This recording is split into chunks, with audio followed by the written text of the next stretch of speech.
we got this like vertical line here, which is divided the frame in two areas.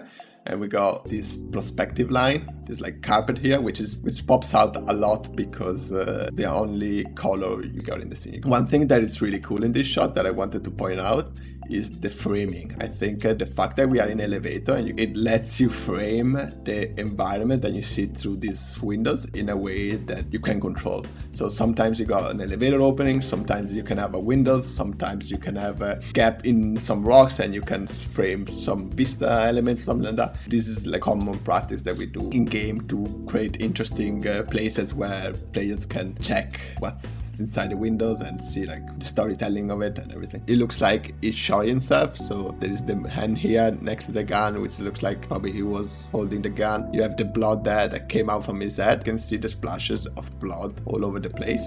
Yeah, the shiny puddle of blood suggests us that this happened very recently. In fact, we heard the sound just 2 seconds ago, because usually if you wanna make it look like it happened for a long time, you don't put shiny blood. This is the first time you encounter you can see how everything is leading towards this frame here. Inside this frame, you see how the enemies are kind of detached from the background, so you can see how strong the light behind is and makes these elements pops out a bit more. Even if they have a white shirt like this guy, you can still see the general shape of this character, so that's pretty. The fact that there is a light behind coming from the director office also create these very long shadows, which is act pretty much like an arrow. When you create an environment, how would you recommend to start? You start with a gray box, so you create the bigger shapes and you make sure that the navigation works, the player leading works, the eye goes where it has to go, composition works, so all those sort of things.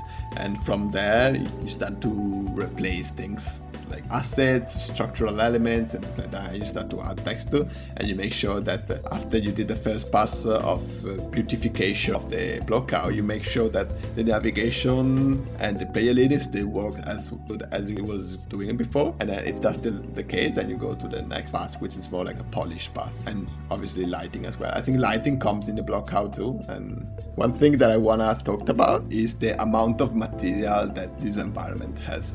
One material here, which is this concrete, which is the same concrete here, the same concrete that goes here, the same that goes here, and it's also this one. So that's one material. And then the floor is kind of similar. Maybe it's actually the same material, but just shinier. And then lastly, we got the wooden wall, which is there at the background. So those three materials are the main materials of this part of the architecture. And it's really important to keep the number of material that you have in your interior, in your scene, in your building, whatever, to like a low number. And I think 3 is like we call it the magic number, where everything works nicely.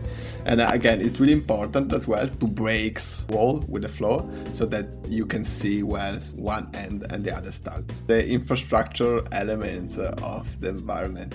You can see how there is the alarm light here, a little sign here. You got the fire alarm thing with the cables going down. You got the plug. You got the alarm in case the fire goes off. Close here. There are vents up there. Another vent there. Other little thing that I can't see here. But yeah, it's very important, especially if you're making an environment that is based on reality. Don't forget to add those elements.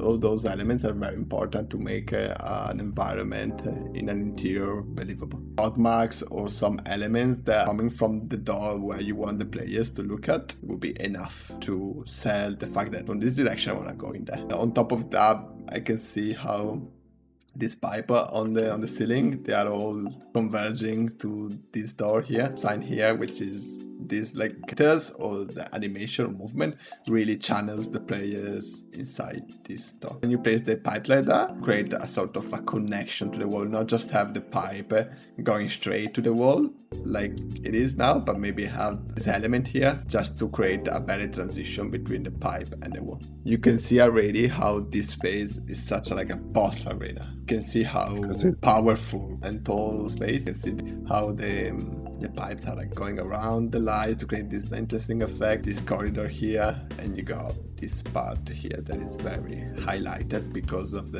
how bright it is. You see how it stands out more. So definitely that that's where the boss is coming from. In fact, that's where it is. And not only it came out from here, it's also another line. Right off the bat, you can read the space. So you can read that there is space that you can go under the handrail here. So probably this is another space that you can use for safety. It's very easy to read where to cover these spaces here, the amount of colors that you have. So you got one color, which is the pipe, two color, which is the darker floor. The wall is another color. Last thing, everything is centered. So again, composition is very centered, and a lot of variation in terms of roughness in the material. So you can see how specular this is and how rough this is. So definitely a very cool shot. Where do you search your inspirations and sources for what you do in your daily job? If you're making something that you can visit, go visit. If you can make something that has a lot of reference online, go find them all. If you can enhance the information that you get by other media like podcasts, like video, like tour of facilities. I don't know, if you're making a nuclear plant, probably you can go to a nuclear plant.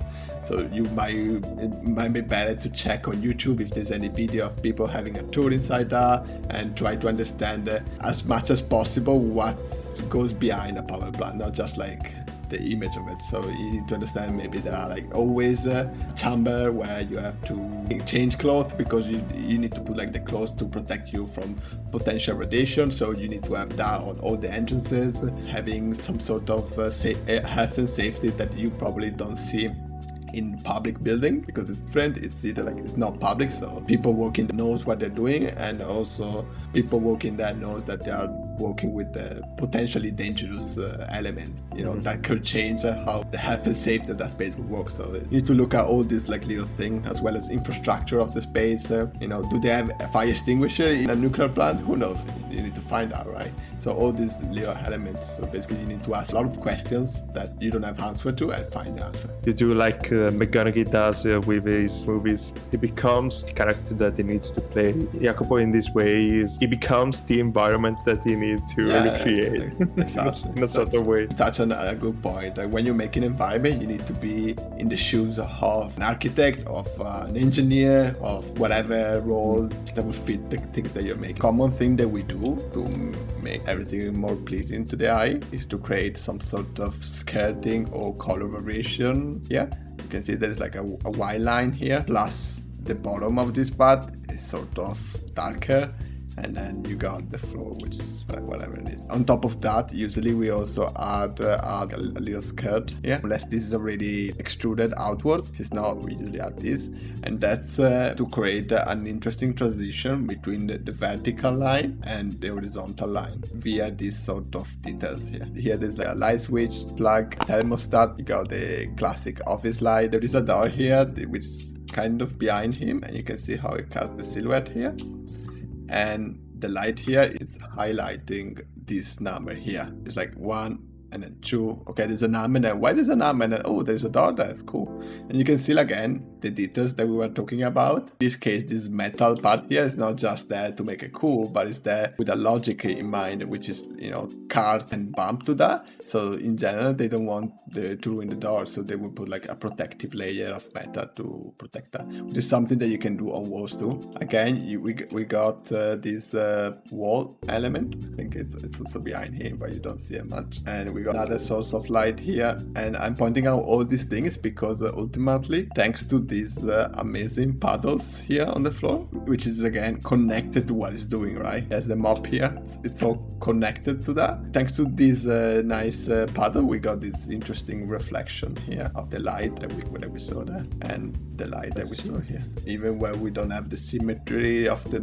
architecture, he is placed pretty much in the center. If we also draw the rule of third, we will see probably that the number here is right there. So that's another indicator that that's kind of important, since it's so bright and so visible.